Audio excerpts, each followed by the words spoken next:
Hello and welcome to episode 2 of the Linsider. Today I have Paget Kagy.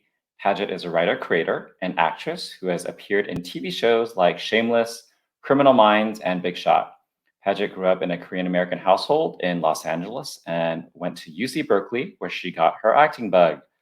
After seeing challenges in the industry for Asian Americans, she went on to create, produce, and star in an Asian American-led romantic comedy web series called katlovesla that was successfully crowdfunded for 2 seasons. She's currently focusing on working on more Asian American stories through film and writing while continuing to pursue her acting career. I'm going to bring on Paget now. Hello, Paget. Hi, how are you? I'm doing well. I think this is working now. I think so too. Hopefully. Were you able to hear what I was recording earlier? Yes, it was. Oh, okay. I was just wondering how the technology was working. Yeah, so anyone in the backstage can hear what's going on when it's live. Okay. They just can't say anything or they're muted. Okay, got it. Well, I am glad to have you with me today. And so my goal for this podcast is really just to have casual conversations with my friends in the industry. I think that those of my friends that I know, we have a very interesting and unique, I would say, cross-cultural perspective of the entertainment industry that I find lacking. I find lacking both on screen. I find lacking in news that I hear. I find lacking in meetings and conversations that I have around town when I'm, taking meetings. And so this is really just more for me as like just an interest to get to know my friends better and to just chat and to get our voice out there and to talk about just both work-related things and fun things that we want to see more of. So thanks for taking the time. I'm excited and flattered that you reached out to me. I think this will be fun. Yeah. So I guess just to get started, I kind of gave everyone a brief overview of you, but I guess tell me a little bit about yourself. Oh my gosh.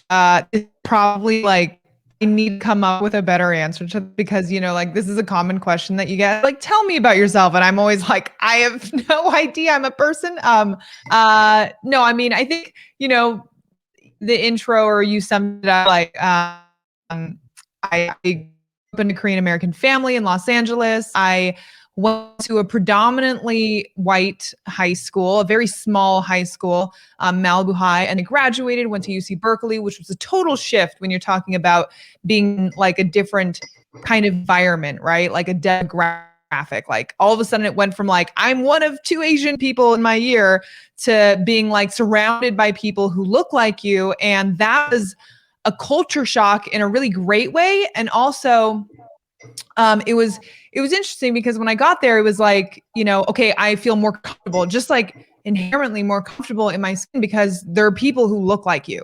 But then when I tried to, socially interact with those groups of people and I, joined like an Asian American, like kind of fraternity, like community service fraternity actually, and things like that, I realized, wait a second, there is like also this cultural gap between me and a lot of Asian Americans who grew up in a mostly Asian American community. And it was interesting because I felt a little out of place in that respect too, although still I felt just generally more comfortable with myself because, hey, like the power of being a group that looks like you is like so understated. And I only realized that when I went to UC Berkeley. I didn't realize like how uncomfortable I was constantly in high school until I felt comfortable at UC Berkeley. So that's a really interesting, actually, like I guess, turning point to some degree in my perspective on things. And Asian American representation too.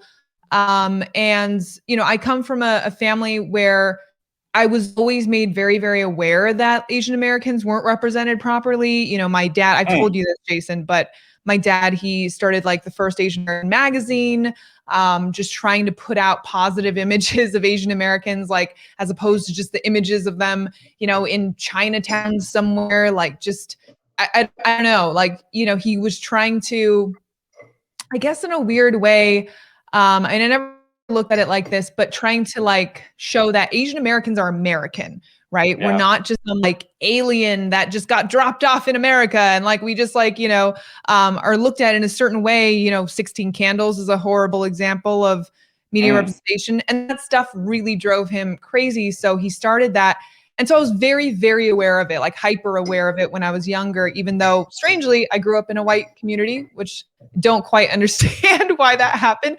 But yeah, I mean, I guess that kind of formulates a lot of my perspectives, right? Like when I think about Asian America and America. But yeah, that's I guess I keep going, but well, no, thank you. But I want to respond to a little bit of what you said because it's interesting. So I grew up in a very Asian part of the Silicon Valley, and it became Asian during my childhood. And so it went from maybe I was one of, you know, maybe out of a class of 30, maybe 5 Asian kids. But when I graduated high school, it was like probably around 40 or 50% Asians. Oh, wow. Jeez. And you and I both went to Berkeley at different times. But I would say, you know, the beautiful thing that I realized at Berkeley is that I had friends, Asian friends, who had all sorts of perspectives and came from all parts of Asian America, right? There were people like you. There were people like me that had grown up with a predominant, or you would say like a plurality of Asian Americans. And I even had some friends who were born here in the US, but because of where they lived, they didn't have to really use English much. They were born in the US and grew up here, but have a slight accent. And I love seeing that. And that's kind of, I think, just these life experiences inform, like, I think some of the things that I want to see more of on screen or talked about, because you don't hear these things being talked about, but it's so awesome that this entire spectrum of people and experiences, if you're talking about diversity and inclusion, right? There's a lot of diversity, even, I guess maybe even you could say, especially among Asian Americans, but it's never discussed because it's stereotyped, right?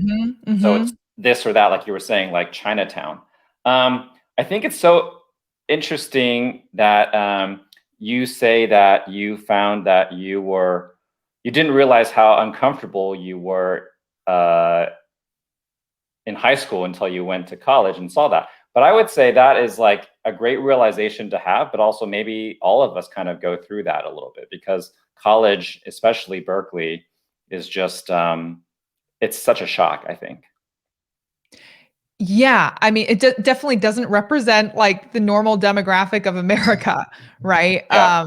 But yeah, it was just, it was really, it was just I don't know, I was so relieved. And yeah, basically what you said, where it's just, it was a shock, right? Like that, it felt like I didn't know what at first I didn't even actually know why I felt more comfortable. It was strangely, even though I know it's like, you know, I mean, hello, it's like 40% Asian, but I actually never really understood why I felt better and more comfortable and more accepted. That was another thing, is that I felt as though people received me differently when I went to college. Like, not that I was like the most unpopular kid in high school, but you know, I was received much, much differently when I went to college. It was almost like I felt like people were more warm, they were more welcoming, they actually had a higher opinion of me socially. And it was something where in high school, I felt as though I was always on the defensive, right? It's like, okay, they're going to say something to me about being Asian. They're going to say, go back to China. I always felt on the defense. Oh, wow. I had to prove myself to other people, not necessarily my Americanness, but I just had to prove myself. And I just thought that that is just the way society works. You just have to like struggle and prove that you belong and you're accepted. And I didn't even actually realize that, put it together, that it was because I looked different. But then when I went to Berkeley, I was like, oh my God, I don't have to defend myself. Like I can actually just let my hair down and people will, it was one of those things where I felt like people actually would come up to me and start talking to me. Whereas in high school, I felt like that wasn't really just, it wasn't my experience. It wasn't my experience that you're just friends with whomever and you can just like kind of relax. I felt like it was, you just happened to meet someone because you were placed together and then you've friendship. But college, it was just so much easier to socialize. And people didn't, I guess, look at you differently. And it's just weird because it's not like it's not like culturally I was that much different people in high school, right? It was simply because I just looked different. But yet I feel like there is that barrier. Like, I hate being blunt about it, but like, if you are among a whole bunch of white kids are probably going to prefer to hang out, right? They're not going to like go out of their way to hang out with the foreign looking kid, even if she presents and speaks and whatever, fully, Americanized. It's just, there is that strange barrier. And I never realized that existed until I went to college. Yeah. I mean, you're getting into some juicy stuff here because,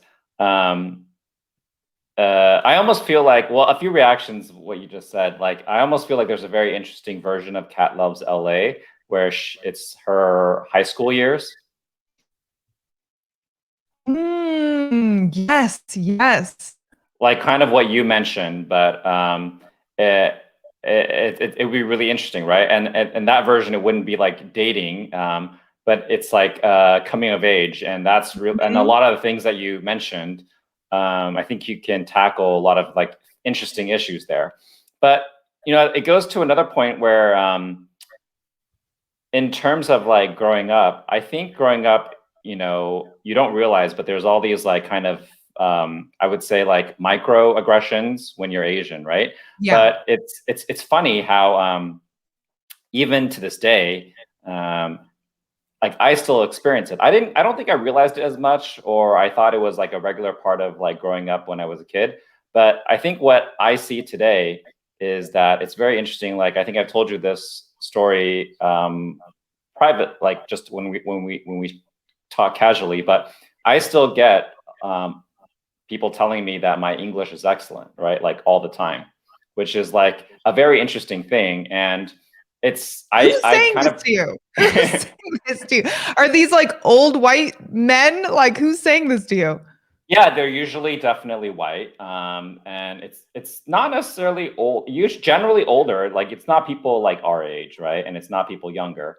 So it's definitely older people, but it's people around Hollywood. Like I got it a lot, especially I've gotten it, I think, in my entire working career, I would say, and especially I think, and maybe it's because a lot of my working career I was working in China, so they see me being Chinese, and so I speak English, and then they're like, "Oh, your English is excellent." But then I got it even here when I moved back to LA. Like I got that a lot.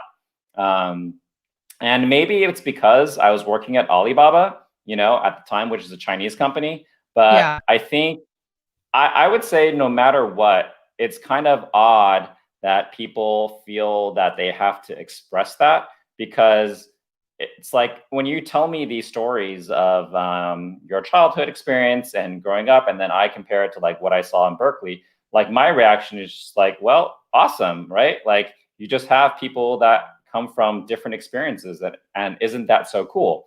But then there are folks that they want to like really point out that difference. Yeah, I don't know. That's so interesting. I mean, this is totally off the topic, but I know a younger sister, right? She went to India and she was like at a cafeteria and she said, "Oh, please have, that, whatever the food was." And then the person looks at her and is like, do you speak English? And she's like, yeah, I literally just spoke to you in English. It's like that barrier, right? It's like the preconception of someone is can be so freaking strong. Even when someone's speaking them in English, they literally like can't process, oh wait, she just spoke to me in English, like not even with an accent. Of course she speaks English, you know? It's like it's like some people just want to hold on to that preconception or maintain their worldview and their perceptions, like, you know, despite being given the evidence to the contrary. It's a strange phenomenon. Yeah, wild. Well, so tell me, when you were growing up, what were some of your favorite movies or TV shows or pop culture, like music? What did you love and enjoy? Oh gosh. Oh my gosh. Well, music, of course, I went through the Spice Girls and the Britney Spears and the Christina Aguileras and all that. But then in high school, my parents, I mean, this is probably really I hesitate to say this because they're not really politically correct, but I listened to a lot of hip hop like that. I was super into rap and hip hop. My parents were like, it feels like we're in the inner city right now. I mean, you know, they're not the most PC, but that's what they said. They were like, it feels like we're living in the inner city because you're constantly blasting hip hop and R&B. But movies, I loved, right? It's like all girls of a certain age, I think. I loved the romantic comedies. I loved Bridget Jones's Diary, you know, the Sex and the City, those things. And actually, that's exactly why I created Katlovesla, is because I watched those films growing up and I loved them so much. And I was like, but is that an experience I can have? Because I don't look like any of these people. All these people are like these white women. I'm like, but I can relate to that on a human level, but like, how come I never see that on the screen? Is it because people like me can't experience things like that? Or, you know, it was just one of those things where I really had to ask myself, like, and also when I was younger, I would write, not scripts or anything. I would just write diary stuff, and stories. And when I would write a story that I would want to, you know, kind of like imagine for, you know, myself, I was always it was so interesting. I was always stuck on this one point. When I first started writing the story, I was like describing the main character, and I never knew what to put as the person's race, because I was like, I almost couldn't imagine a story where the main lead, like, female character was Asian. Like, it was the weirdest thing. So I would almost, as someone who's writing something private for myself, I would almost put like white, you know, because I'm like, there's no way an Asian person could, I don't know. I couldn't even imagine an Asian person playing the role. Isn't that strange? Like how brainwashed, like, the media really can make even just our younger generations like that. I mean, that's the power of media, like film and television, right? At what age was this? Like really young, when like middle school? Is that what you're talking about? Like high school or No, younger? this was when I was like, I mean, like kind of early high school, like 13, 14. Okay. Yeah. Yeah, I mean, it does have like a huge influence. When you were a kid, did you guys watch any Asian films, like Korean films or Hong Kong movies or Taiwan movies or Chinese movies? Did you do any, or Japanese films? Did you guys watch any of that? You know, I mean, that kind of brings up an interesting question because, I mean, the answer is no, but then it does make me, I feel like there's a generational thing, right? Where being proud to be an Asian American in our parents' generation or my parents' generation, you know, they moved here when they were very young, yada, yada. It meant something different than what it means now, like to be proud Asian American, right? I almost felt like in our parents' generation, the narrative that was kind of more pushed was you're a proud Asian American when you can show that you have successfully assimilated, you speak like like white Americans, you have the same jobs as white Americans, you can, you know, socialize with other white Americans on the same level and cultural level and stuff. And I feel like now it's like, no, we should be accepted for, you know, the beauty, right? And the differences in our cultures as Asian Americans. And so in a way, I don't know if it was subconscious or conscious, but my parents, they took me to Korean school to, learn Korean, but they never spoke it at home unless they didn't want us to know anything, know what they were talking about. They spoke perfect English. And, my dad went to law school. So that makes sense. And like, they never actually did do that. Like they never really said, oh, you should watch, these Korean films or these Chinese films or these like Asian films. It was more just like, we should also be included in this American narrative, right? We should just see faces that look like us, but just replace them in these American stories, as opposed to, oh, let's explore what it would look like to actually accept and be welcoming of these different cultural nuances in Asian Americans who might have come here more recently, who might embrace the Asian culture more. So yeah, I mean, it does bring up that interesting thing, but basically the answer is no, I didn't, because my parents didn't really push it on me or show me those things, or they didn't like prioritize that. And, my friends aren't going to, because they don't know. Right. So yeah, I just was completely like out of that cultural space when I was younger. So yeah, it's interesting. Actually, I never really thought about that. And tell me, because you mentioned you caught the acting bug when you were in college, like, how did that happen?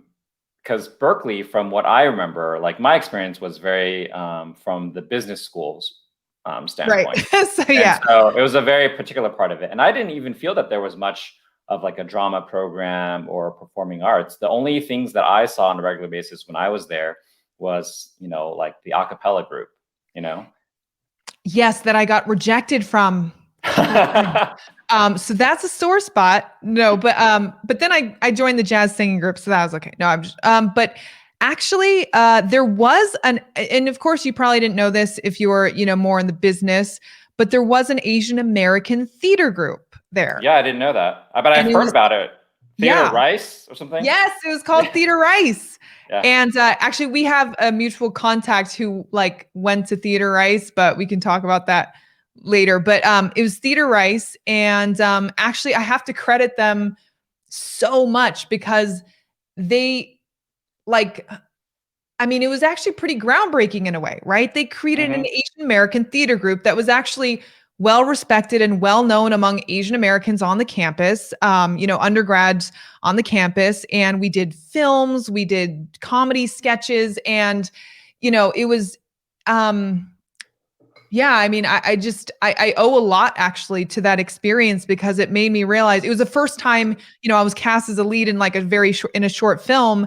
And I was like, wait a second, like we can actually see ourselves on the screen. Like this is insane. And it was very, very different. It was such a different experience than I think you could ever get at any just plain theater group at a college, because I don't really think back then, not that it was so long ago, but like they would have been like, yeah, let's cast Asian Americans in leads, right? In these films and things like that, in these theater productions. But that's kind of how I got into it, is because I actually, because Theater Rice allowed Asian Americans to see themselves and actually embrace themselves in this way, right? In this performative kind of way. And yeah, I actually have to give a huge thanks and shout out to them, because they're doing a lot of really, really good work over there. And what kind of work was it? Were you guys performing originals that someone in the program would write, or was it? Oh, it was all originals then. It wasn't like you guys weren't doing like Romeo and Juliet. No, and that was what's so freaking fun about it too, right? Is like they were writing our own roles, and like actually some of the most talented people were part of the improv group. We had an improv group, and you would have never known that you could have so much talent in an improv group. Like these people, actually, one of them did actually end up going to like studying here in the Groundlings and so forth, and went at a pretty high level. But like there was actually so much talent in that small group. That you just wouldn't expect if you weren't exposed to it. Yeah. And are there any famous alumni from that group? There was a white girl. Sorry, I know I hate saying it. There was a Caucasian lady who was there before me, like a year before me, and she was actually so that was interesting. She joined Theater Race. Oh my God, Jason, you're so taking me back, and I'm having like these revelations of my experiences there. That actually, when you look at it, you're like, holy crap, that happened. So actually, a year before I joined, there was this Caucasian girl who was part of Theater Race, like one of actually two Caucasian girls part of it. And she was the lead opposite of this Asian guy in this short film. And that's the short film I saw that I was like, oh, wow, this is such a cool group. And she actually is now in Hollywood. And I believe she is doing some writing or some like producing or something in the industry right now. That's cool. Yeah, it is cool. But no one like who's, like star power. Not yet. Right. Interesting. Was John Cho part of Theater Race? No. Probably it didn't happen when he was there. Is it? Oh. No, I don't think he was there. Yeah, when he was there. Yeah. Interesting. All right. We're going to have to give a shout out to Theater Race in the notes and link them so people can see what they're up to. I'll have to check and see what they're up to. That's so cool. And then our mutual contact, by the way. Yeah, you just recently spoke to him. I met him in Theater Race too. Oh, okay, cool. He's in the industry. Yeah. And so after college, what did you want to do, and how did you get into Hollywood? Very slowly. But no, I after college, I wanted to pursue acting or creative, and I've always been creative.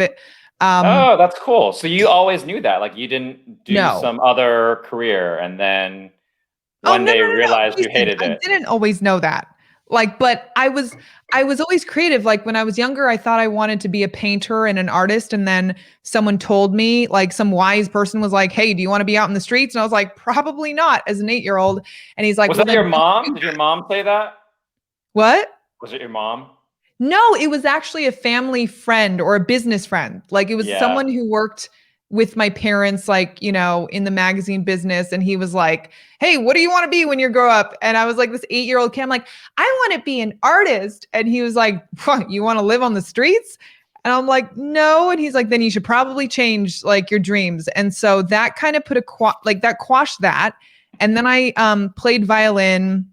And then I was singing, and then I wanted to sing. And then, so it's like it kind of just led me to the whole acting, writing thing. But I've always been like creative oriented. I just never wanted to admit it to myself because I never wanted to be, I think in part in my parents' eyes as being like, which is weird because they started a magazine, but being like that person who's going to sacrifice everything and risk, their like comfy lifestyle in order to pursue some pipe dream. I never wanted to be looked at like that because I felt like that would be so vulnerable to say, hey, I want to be on a stage, or I want to be on a screen, or I want to write for the screen.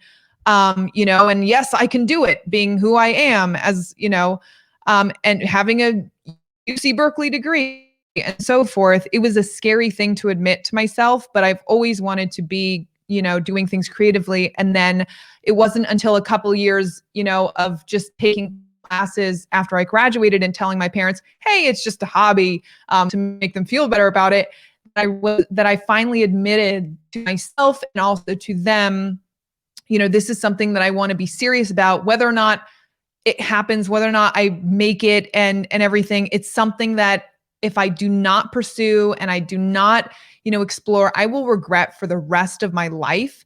And it had to be that extreme, like I had to be led by this picture of myself on my deathbed being like, oh, like, when I look back on my life, what is the one thing that I regretted? And I didn't want to say, I should have followed my heart. I should have followed my dreams. But I never did because I was too scared and I was too chicken shit. I never wanted to get to that point. And so, I just kind of eventually found the courage to kind of admit it, and then my parents didn't love it. They did not like it actually. which is strange again because they had a magazine. Um, but yeah, I it was a little bit of a tough time, but I got through it, and they finally, obviously accepted it on. Well, they probably knew how challenging it would be, right? So it was like probably they were fearful for you having to go through that type of challenge, right? The hurdles that exist. You're actually right. I think, because my father was a successful lawyer before he started the magazine, it was one of those things where he went into this career and he was really, really successful. He did so well for himself. He was like, I'm unstoppable. And then he starts a magazine, and then it was incredibly hard. Like, who starts a magazine with like Asian American faces all over it at that time? This is in the late 80s. And they went through a lot of hardship actually to get that going. And they probably did not want to see me have to go through the same thing that they went through, So you're right. It just came. Have you seen? Do they still have like archives of the magazine? Have you seen it? Oh yeah, I do. Yeah, I have. Oh my a gosh, couple of them. I would love to see that someday. That's Oh like my. just Yeah.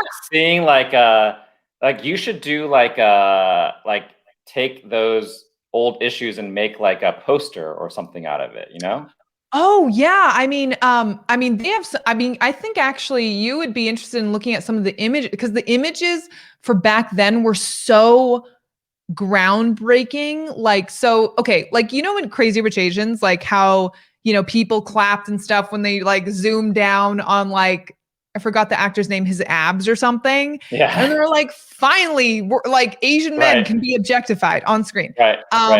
So like if you look at some of these magazines, like there is some very bold sort of like bold images, right? And I don't mean to be crass or sound anti-feminist or whatever, but bold images where there's these like really good looking, like, Asian men, and they're, being, surrounded by, really like, good looking white women and Asian women. And it's just like these images. I mean, this is back in the late 1980s. Like you never saw things like that, right? Yeah. So yeah, it's interesting.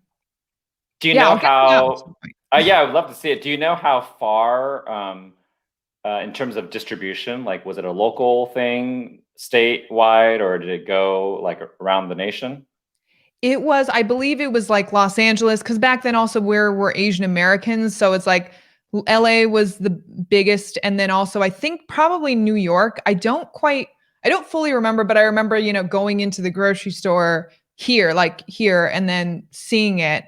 Cool. Yeah. And actually, it was a few years ago, maybe more than a few years ago, but there was actually this guy who, was a next door neighbor to us, and he was a photographer. He was like a pretty well-known photographer, and he had met my parents, and my parents went over to his place and they saw a picture of the magazine hanging somewhere in his house. Yeah, amazing. And they were like, "Where did you get that?" And he was like, "Oh yeah, like it was just such a beautiful like photography. Like I just saved this." And it was like, "Oh, that was our magazine." And it was like this random white photographer. Oh, wow. Cool. Yeah. So that was kind of interesting. So I don't really have that many memories from actually back in the day when the magazine was being published. What was it called? So the women version was called Face, FACE, and then the man, like not the men's version, but the kind of like editor, like like opinion pieces and things like that. It was called Trans-Pacific. Trans-Pacific? Yeah. Okay. Interesting. Yeah. Wow. You'll have to do like an archive of it, like scan it and all this kind of stuff. That would be know. I wonder if it's in the library. Someone must have it. We have to find this. I'm gonna Google it for a little bit. I don't know if it was like back in before the internet age, but yeah, you'll probably find some images. But yeah, I'm wondering like the LA Public Library. Maybe they have. Oh, maybe. Interesting. Yeah, I'll have to check it out. And so, what was your start in acting like? Oh yeah. It was me finally like getting a manager. She's actually a very nice woman. Getting a manager who oh no, sorry. It was I actually produced this tiny webisode. It was one webisode. And I produced this thing. I acted in it. I cast some of my friends in it. And again, it was like a romantic comedy, of course, with Asian American leads. And this was like back in 2011. Hmm. And then I cut some footage from it and I made a reel out of it. I sent it to some managers. A manager got back to me and was like, oh, like, I think you have so much potential. And she sent me on a whole bunch of auditions. And this is a Wow. big mistake because I was not ready to go on those auditions. I was not ready to be in an audition room. I was Hmm. not ready to be, going out for like series regulars for some of these things. And I think I kind of jumped the gun and I didn't realize like how much more experience and preparation you need to be able to do that kind of thing. Yeah. But that's kind of how I got eased into official Hollywood, right? But that's, after really trying to figure out how do you even get into this? How do you even audition for something? Hmm. It was all very, very foreign to me. But the way you talk about it seems like it almost happened so casually, maybe because it sounds like you shot a short, and then a talent rep saw you, and then put you like on auditions. It sounds almost like if I was in my 20s, it sounds like almost like you're making it, right? You're making moves. Yes, if I was like if my preparation and my experience, it was like I was just so but I was so new to understanding it all that I was stupid, right? Cuz like I shot myself in the foot, you could say, because I wasn't adequately prepared for the opportunities that she actually was able to get for me in the beginning. And so I think that's one thing that people don't understand is that like it's not just about getting the opportunities, it's about being super prepared um and being able to meet the opportunity where it actually is, right? As opposed to Mm, like, oh, someone's just going to discover me because they like, the way I speak or they like the way I look or something. It's most of the times not like that, I would say, right? At least yeah, that's never been my experience at all. right. Yeah.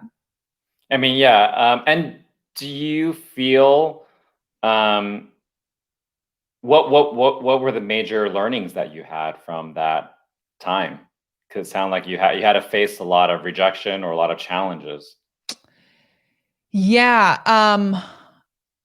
If I'm being honest, you make it sound like I got into this and it was pretty easy. It wasn't. Like the only reason why I made that webisode Hmm. was because I was so like incredibly lost and Mm, I was so felt so dejected and so hopeless and I didn't know how to do like I wanted to make and I wanted to create so badly, like we did in Theater mm, Rice, but I couldn't. And so I scrounged up like $300 and shot this thing.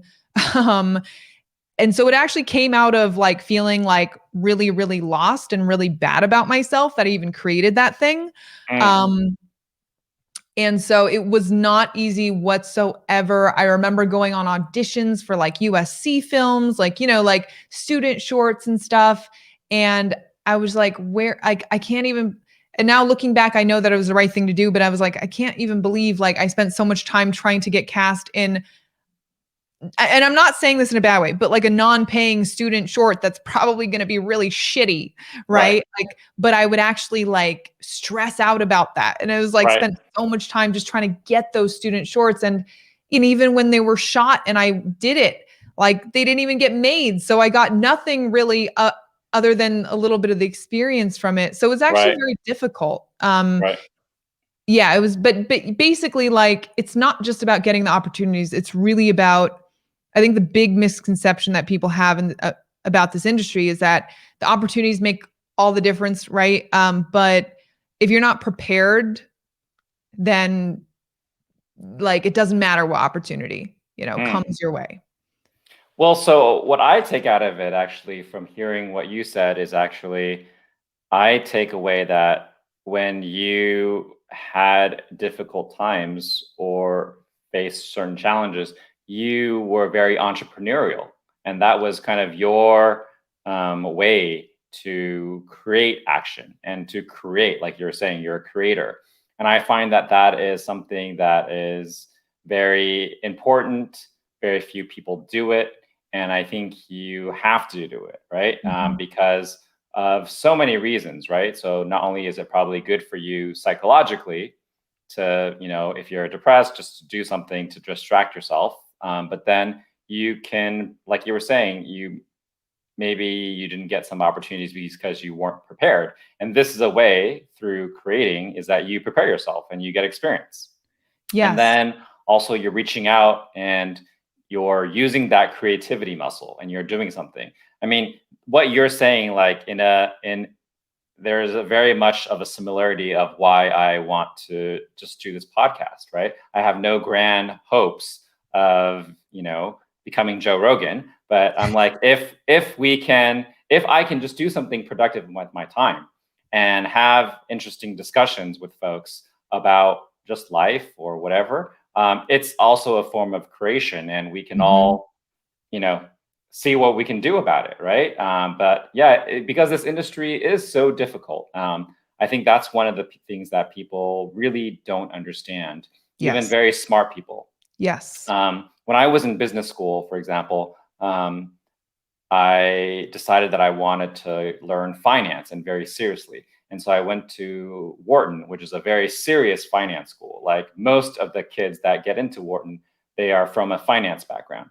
And then when I told them I was from the entertainment industry and from the creative side of the entertainment industry, the stereotype or the immediate notion that they had there was like, oh my God, you just had fun, like you were going, it's like Entourage, you were going to parties, or, you're just hanging out with celebrities, or, you're just having fun, like lunches or whatever. And in reality, actually, because after I graduated and even in my internships, I did finance internships. And I was like, well, finance internships are hard, but in a different way. And I would say actually working in entertainment is just as hard, maybe harder. And the reason why it may be harder is because in finance, at least you're working those hours, like say, I'm probably working like 80 hours a week. That's minimum. But in entertainment, for sure, we're working 80 hours a week, for sure. But you also don't get paid like you're paid in finance. In finance, anyone out of even undergrad is making six figures. But in entertainment, the crazy thing is like you're basically on like poverty wage when you're trying to get into the entertainment industry, right? So you really have to think through things. It is so hard. So, but I commend you so much for being a creator, right? So not just continuing to audition, but doing something and creating a short, creating a web series, finding a way to make that happen. Because that's also what we have to do as, that's currently the state of affairs, I think, for Asian Americans who want to make it in Hollywood. Yeah. It's funny you just said something. Well, first of all, thank you. For me, it was one of those things where it's like, I wish I didn't have to do this. Like, I really did. Yeah. But I know, but actually I interviewed Kim Iverson. She's like she has a political podcast on YouTube. And we were just talking, and she's into horoscopes, right? So she asked me when I was born and all, yada, yada. And she was like, for you, you're just, when it comes to work and success, you're going to have to really work at all the success you get. Like you're not one of those people who's just going to get lucky. Like you are going to have to sweat to earn every single thing you do. And I'm like, and she's like, but for me, I think I'm a lucky sign, and I'm a lucky sign. And I'm like, that sounds about right, Kim Iverson. Yeah, thank you. Did she give you any like tips, or what is there a pot? Is there a pot of gold at the end of that rainbow? No, she was just like bringing me, like she was just basically telling me the news that, Paget, you can't be lazy, okay? Because nothing's going to be given to you. So you got to work your butt off. So thank you so much, Kim Iverson, for that prediction. I really appreciate that. I want to know if it's gonna. Did you ask her if it's gonna work out? Maybe she can't tell you that. Oh, I don't think she can tell. She's able to predict things like, okay, this is scary, but like things like when someone's going to die, which is, What? I didn't want to go there. See, I didn't want to go there, but she's Wow. not, I don't think she's able to predict like those kinds of things, just like tell Hmm. you more about yourself kind of a thing. And Yeah. also apparently predict when someone's going to die. So Wow. Crazy. All right. Well, changing the topic. yeah. um, you mentioned romantic comedies, and you have like a strong um, interest to create more of those. And Cat Loves LA is, I think, a great example of something that can be really refreshing. But what other stories do you want to tell? What kind of lead characters do you want to see? I mean, I guess this goes back to like it does kind of go back to Cat Loves LA and then the roots, like my roots, which is look, I like romantic I like creating and writing things that I personally would love to go see. Like Hmm.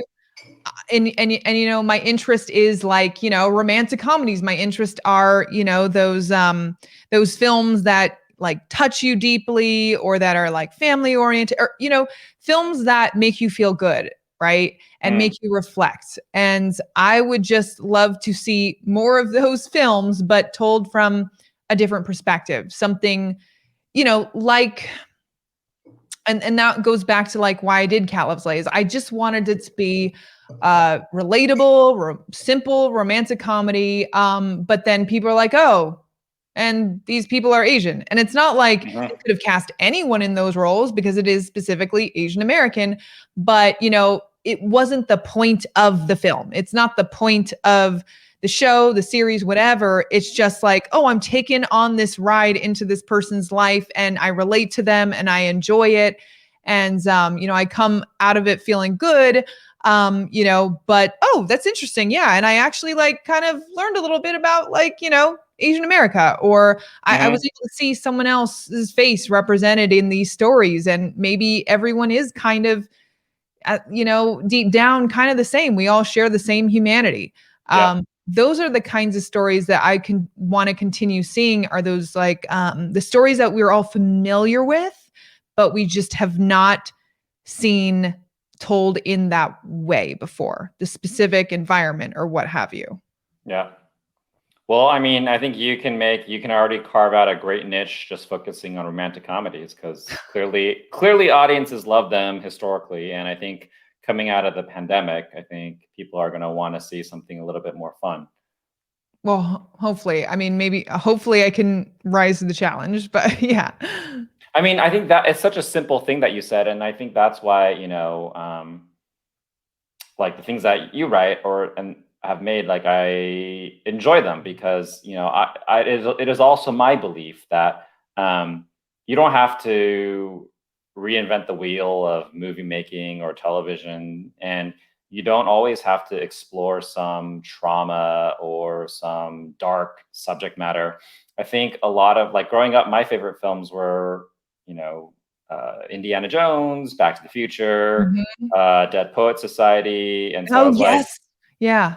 and so having like, I was like, here's like a really refreshing version if you do like, what does that look like if it was either set somewhere else, like, in Asia, or it had some Asian leads, right? It would look Mhm. very different.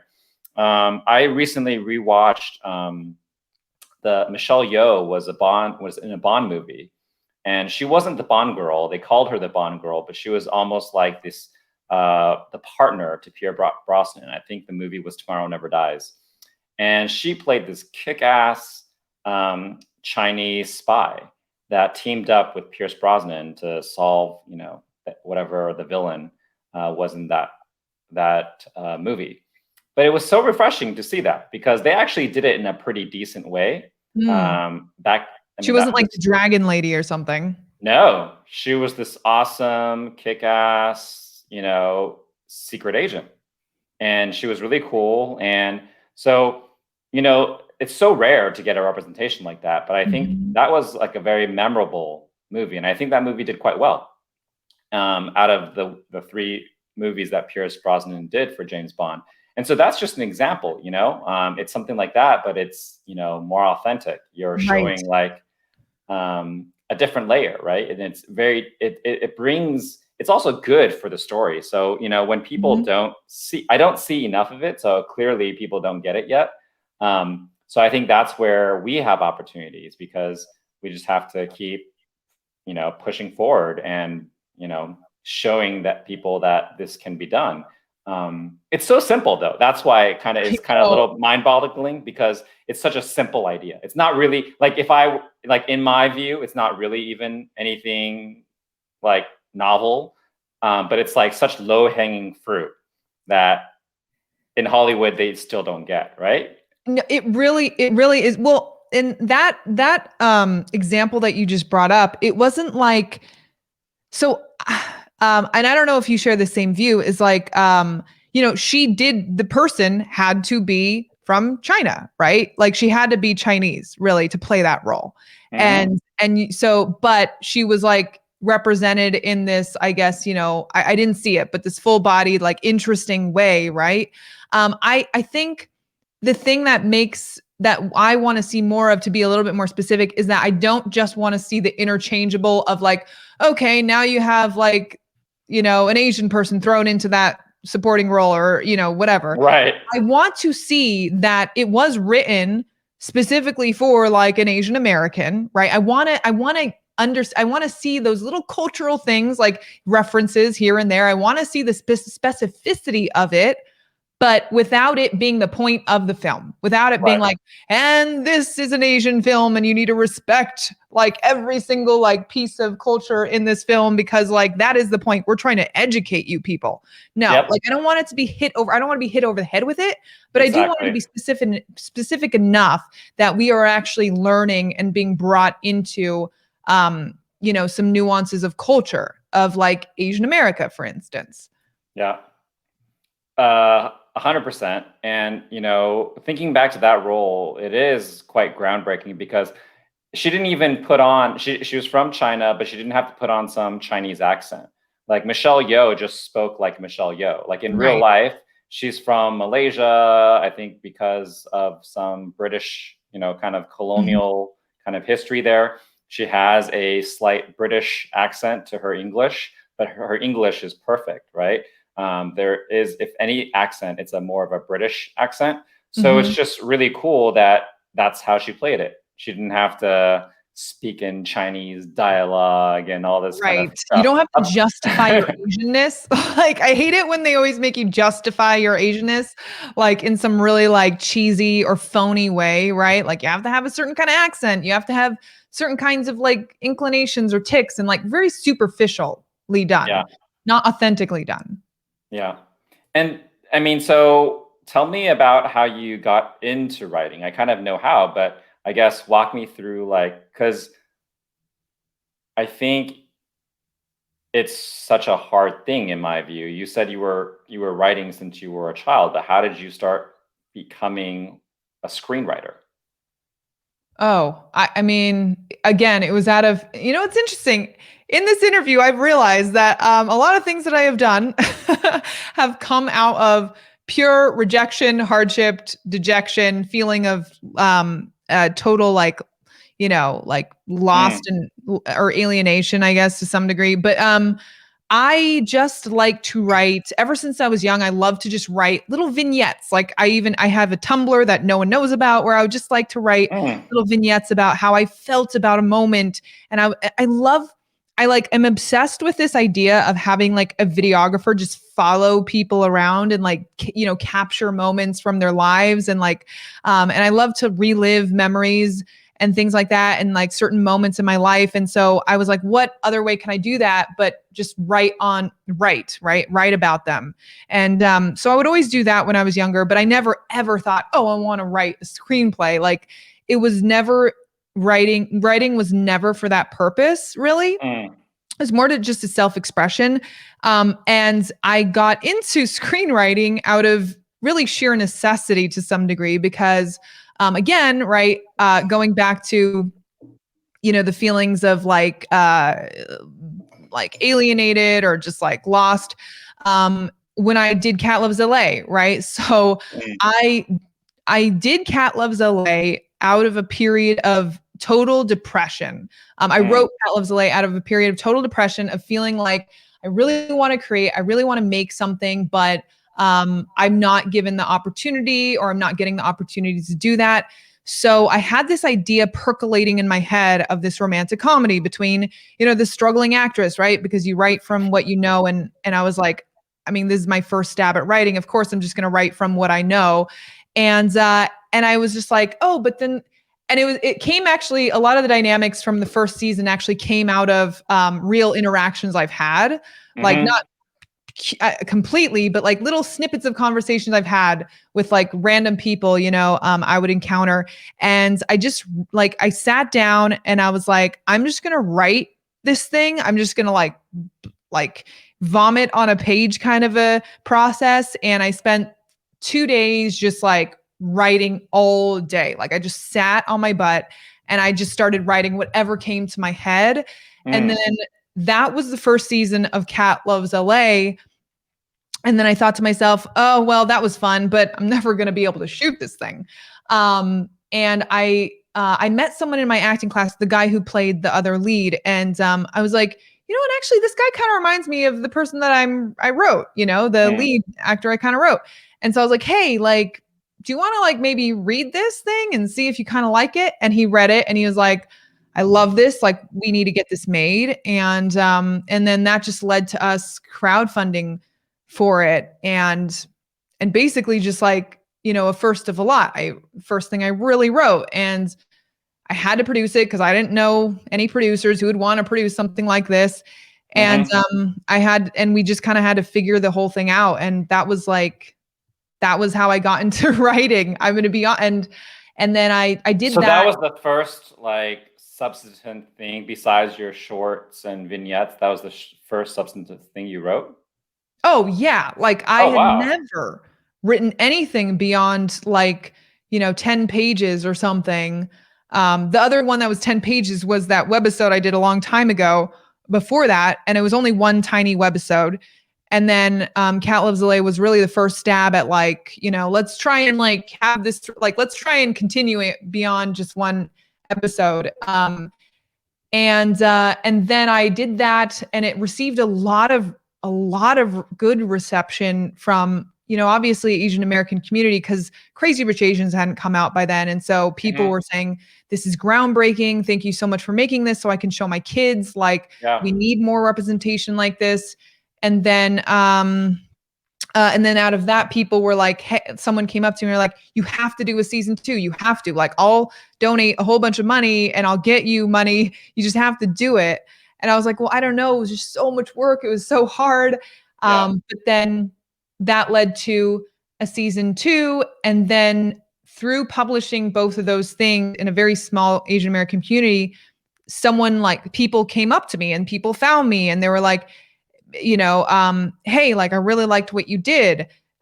Maybe you should write other things too. And they would give me ideas of other things I could write. And then that kind of led to how we met, actually, really. Yeah. Right. Cause then it was, I mean, I find that so fascinating that was the first thing you wrote, because I mean, there's plenty of screenwriters that I've met in Hollywood that their screenplays are just screenplays still. So, I mean, again, I would say, even though you said you take these actions from rejection or challenges or a dark moment, I think that's a very powerful way for you to have in a healthy way also to deal with that. I almost feel like because you got it made, you almost should teach a webinar or something like that, because there's plenty of people who don't even know what to do, if they had an idea, just how you would write. Do you read a screenwriting book, right? Do you take a webinar? Do you pay money to go to UCLA or USC, to take an online course, or all these things? I think people overthink it. And I think you're just like, I'm doing it, Here's the thing, Jason. I've realized this is my strength and this is my huge weakness. Okay. So I'm going to be humble about that. is that I am like an incredibly, and maybe you've perceived this from me to some degree. I'm sure you have. I'm an incredibly impatient human being. Like when I want to see something being done, like I'm going to do it, or I need like it to happen, or I will Right. probably get it'll just like really like weigh on me. So I don't have the patience to know how to properly write a script. I don't have the patience to spend 16 weeks at UCLA telling me how to format a fucking script. I don't have the time. I don't have the patience. Like I'm not going to sit there. I'm not going to be able to get through the whole like thing. I just need to figure it out. Like I feel like that was my process from start to finish is Paget, no one else ain't going to do this for you. You don't have the money to hire someone to do it. You don't have the time to hire someone to do it. You got to do it yourself. So like I even taught myself how to edit the entire first season and second season because I didn't have the money to do it. Like I was out of pocket. Like I think the first season I was out of pocket, I think like 10 grand. Oh, wow. That's through everything because it took so long to film because, it was low budget and we had to get locations and all that. And I was like, crap, like if I hire an editor to edit this whole thing, it's going to cost thousands. And so I just was like, Paget, you got to learn how to edit. So I didn't even take an editing course. I just figured it out in my brain. I was just like, all right, you're going to be shit at this. You're not going to do it properly, but you're going to stitch this thing together. And I just figured it out. Like I didn't take any freaking classes to do any of it. I was just like, what do you need? Do it, just do it. I love that because the way I approach things that I don't know is like I need to Google it or I know, and you know what? It's amazing. I need to look at YouTube. I need to go take a class. So I love how Jason, it's like the other way. I look at you like doing like this podcast, right? I look at you doing these things and you are so freaking meticulous and well researched. I'm like, I wish I had the patience like Jason. I wish I had the ability to sit down and listen to someone tell me how to do something or read some instructions and like do it properly. Because I guarantee you, like when I've done all this stuff, I have done none of it right. I have done none of it efficiently. I have just done it. Well, I guess we can both love each other. Like I would say like, in my point of view, it's doing is life, right? And doing is who's to say what is right or what's the way to do it, right? Professionals would say I'm doing this totally wrong. Right, but who are the professionals? They're just the ones that have slightly more experience or have reached a level of influence, right? Like you see people all the time that nowadays the ones that are celebrated are the ones that are breaking the rules, right? Like I guess I would say, like, for example, if Elon Musk, like, if someone told him like, oh, you don't know how to make cars and he believed that, then yeah, we would not have Tesla today. But he's like, well, I'll figure it out, right? Like he has no business making cars, let alone EV cars, right? But that was the most flattering kind of comparison-ish like I have literally ever heard about myself. I'll keep it. I'll thank you. Yeah, take it. Take it. You're gonna be the Asian. You're going to be the Hollywood Elon Musk. Oh my God. Oh God, if only. Yeah. Just power through it. I guess we can kind of wrap this up, but I was wondering one thing, like, because it sounds like you've had a lot of trials and tribulations. What's something that you do for self-care or for mental well-being? What's your way to deal with stress? Again, let me disclaimer, I am not the healthiest person in the world. In fact, I'm probably very unhealthy in certain ways. I chill out and I watch mindless garbage television. What are your favorites? Mindless. You're scared. Yeah. You're like, oh God, do I really want to ask this question? No, I am curious though. I'm totally curious. Okay, so right now, oh my God, this is actually kind of embarrassing, but whatever. Okay, it's fine. I watch all the reality TV on on Netflix. Oh no. Some of it is done well. So I did watch all of Bling Empire. What? Oh, Bling Empire. Okay. Bling Empire was. Look, I know someone from it, so I'm not like it was It was No, okay. It was like I'm pretty glad good. it exists. I mean, hey, if the Kardashians can exist, I mean, Yeah. bring on like the Bling Empire. Speaking of Kardashians, I think I kind of watched like the first 4 seasons of that a long time ago. But I am currently watching Gilmore Girls, Okay. and I am also watching Ted Lasso, which someone Oh, Ted recommended. Lasso, I love. Oh my What do you God, it is. think? Can we like okay, so like can we get those writers to write a Ted Lasso type of film and then put like make it I mean they're probably white writers, but like make it specific to like Asian American. Like honestly, it is so well written, right? It is, yeah. It's so I, efficiently written, it's well written, it's interesting, it's heartfelt, it's like it's funny, it's so good. It's such a good show. Patch, So, I think you just have to do that, you know? You have to find some writers and we have to put okay. together a writers room or something like that. Yeah, I think it's well, I mean that's a great example, you know, what does that look like if, because you hear about I've just heard about that there's this NCAA coach. He's like the first basketball coach that is at a very high level, I think in California or some state. I have to look it up. I'll put it in the notes. But he's like Filipino American, right? And so it'd be interesting, right? And what an interesting premise. Maybe he's dropped off. I don't know, where is he dropped off? He could be dropped. Ted Lasso already did Europe, so that feels like it's done.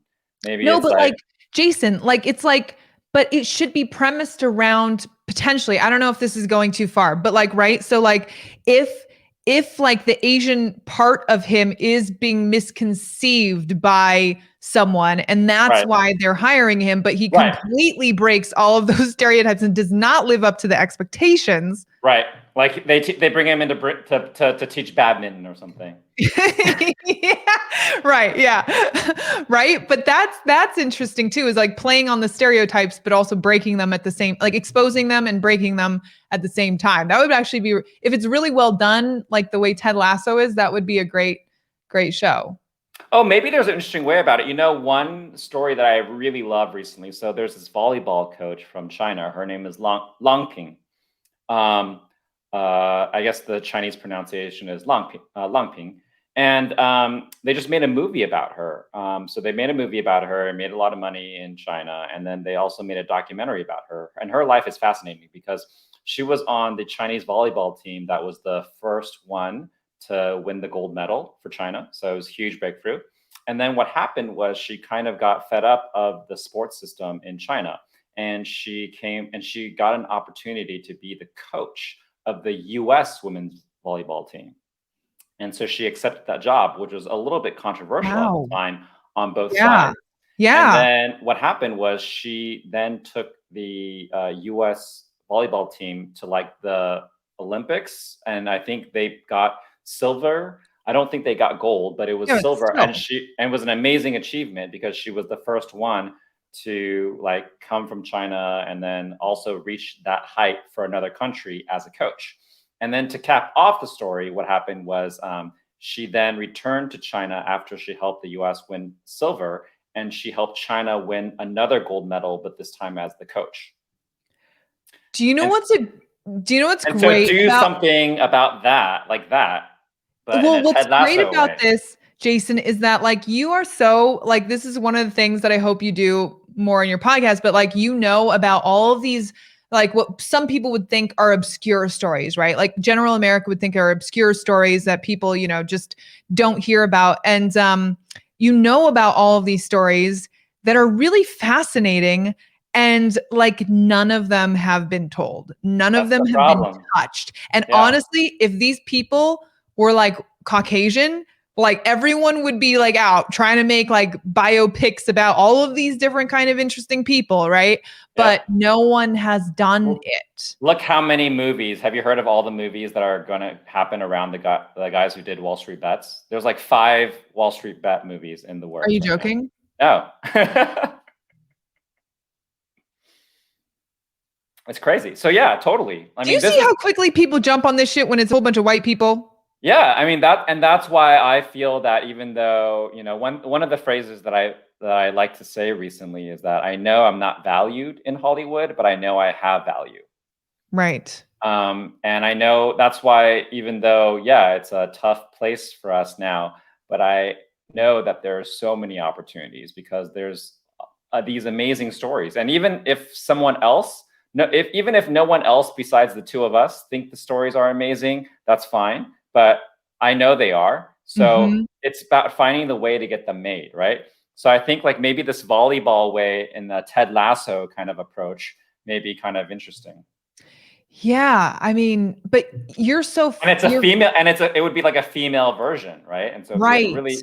a really interesting way to also play upon, because I feel even though America is supposed to be more free and more women's equality, I think we've discussed this. I find so many things in Asia, actually, especially in China, where women are given just as much opportunity.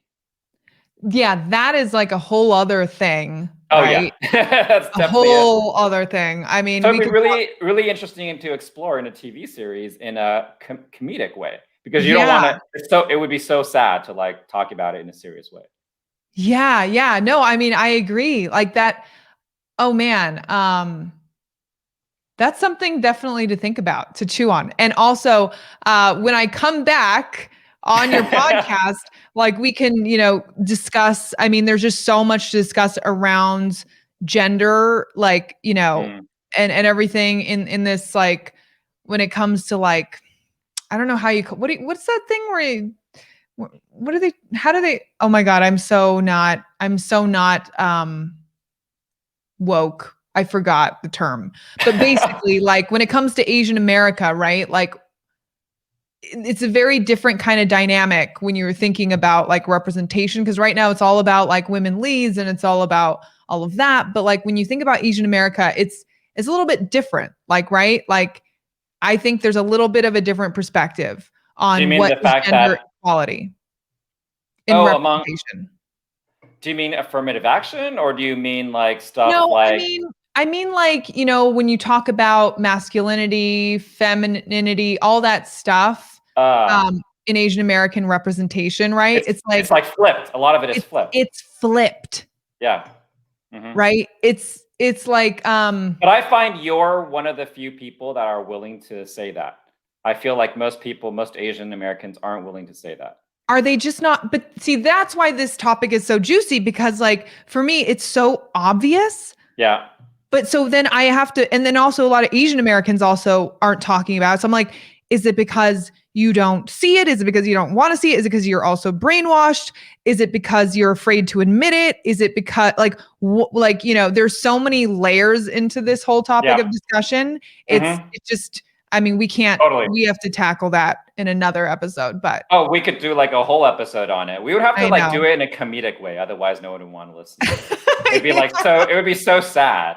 We would have to like if we did it in a serious way, like afterwards, we would have to go like to happy hour or like Yeah, no, or I know. do meditation or something like that. It is actually actually hitting upon that topic is really the core, I feel like, of a lot of the misrepresentation Hmm. I think in the media. like a quick idea that I have, a quick reaction I have to that is that I mean, it's funny because I don't see myself as a nonconformist, but people have told me that throughout my life. Like when I was in Really? college, yeah, when I was in college, one of my bosses actually told me, "You are someone who doesn't like the establishment and you don't like the rules." And I was like, "What are you talking about? Look at me. I'm like a straight A student. I am in the I business can school." totally see that though. Jason, I can totally see that.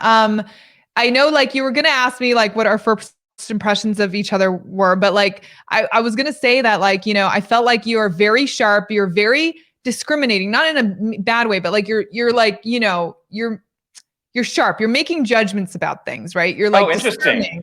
And I thought that you were actually very intimidating, which I don't feel now, but I will say that getting to know you more, I get that because and that is actually one of your strengths and why I really like, getting to know you more and like working with you is because you do actually, I feel like, push the boundaries of things, right? Like you're very aware of where the boundaries are. I feel like you're hyper aware of where the boundaries are. Sometimes I'm not aware of that. But then you're hyper aware of it, but then you're like always willing to like step out of it a little bit or explore stepping out of it a little bit. And sometimes I get the feeling like you almost like you really want to push out of it. Like, you know, so I do get that from you, that you don't really want to follow the rules, even though you know exactly where the rules are and you will be able to follow them if you need to. But, you know, on certain things, you're not willing to compromise. And that's interesting you say that, because when my boss said that to me at the time, I had such a sharp reaction, because I was like, "What? Who are you to say this?" And like, it sounds like a horrible thing, you know. And then only recently have I realized, well, it's not so horrible, and maybe it is true, and it could be a strength, you know. And the reason why I thought of that is because that's what I've noticed. I think like so many people just take what the media or what is the popular perception among their friend group. Yes. And I've never really cared about that. Yes, though I do. Thing too. But that's another thing too. I do want to be like in that popular group, but I don't really care for it. And so that's why I'm okay. Thing I noticed too is that's what I was going to say too, is that you recognize, I feel like you have this really like unique ability to recognize potential. And I know that sounds kind of vague, but you have this unique ability to see something from like a different perspective and recognize its potential. Whereas the mainstream would say no, because of X, Y, and Z, because X, Y, and Z have always been the way it has been. You are able to see, okay, I know that X, Y, and Z is the way it's been, but actually this could become the new X, Y, and Z. Right. Yeah. So you're not boxed in by the rules, right? You're not boxed in by the boundaries. You are able to step outside and see the potential of expanding the boundaries. I'm taking my cues from hip hop, right? Like what you said when you were a kid and you loved hip hop.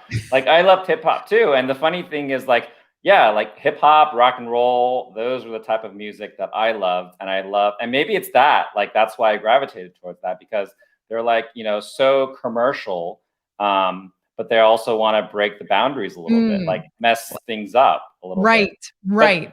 But those things are like, they are like when people think, like I have quite a problem when people categorize hip hop or like R&B as like urban or black music, right? Because I'm like, well, like, you know, just to let you know, like hip hop happens to be like the most popular music genre, I think, in the US, if not the world.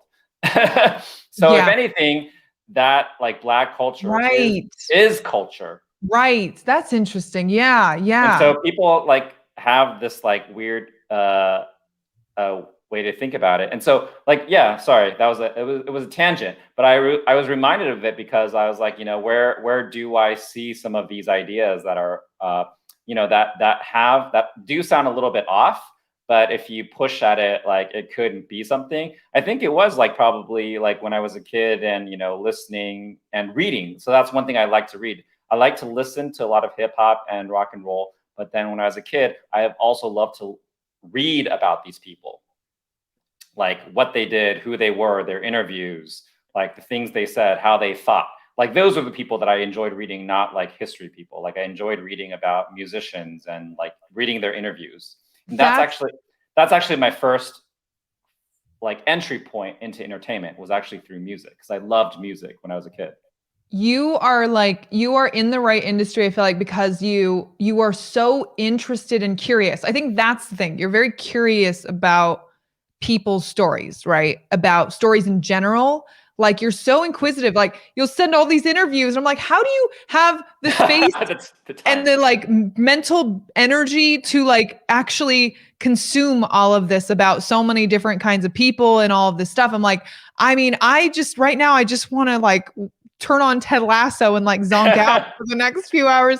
I do that too. You're so inquisitive and you're so interested that, you know, you're able to see the potential of certain things that I feel like is lost on most people who are trying to be in this industry or whatever, you know?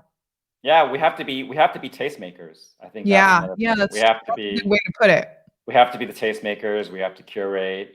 We have to find the stories that are worth that we think are worth sharing to the world, right? So Exactly. all right. Well, thanks for doing this. It was Yeah, it so was nice. fun. I'm actually really enjoying this. I have to say, like, I don't care if there's anyone that listens to this, but I think just the last episode with Kenny and then this with you, it's like I've learned so much about you more than, and that's what I enjoy. I enjoy it. Like, I already know you a little bit, but I enjoy learning about like kind of where you've come from and like more deeply kind of what motivates you. And then I would say the other thing is like I did not expect to learn a few things about myself today. Yeah, I will say that. That's what makes a good interview, right? Like, and I felt like I learned some things. I had some revelations about my own childhood and like some of my experiences that have been so crucial to making me who I am that I literally I've taken for granted. I've never really given much thought to. So this was really enjoyable. Like I actually learned stuff about myself. And I'll see where this goes, and definitely we'll have you back, and because we have so much more to talk about. Yes, we do. Thank you so much, Jason. I'll see you later. Thanks, Paget. Thanks for your time. Bye.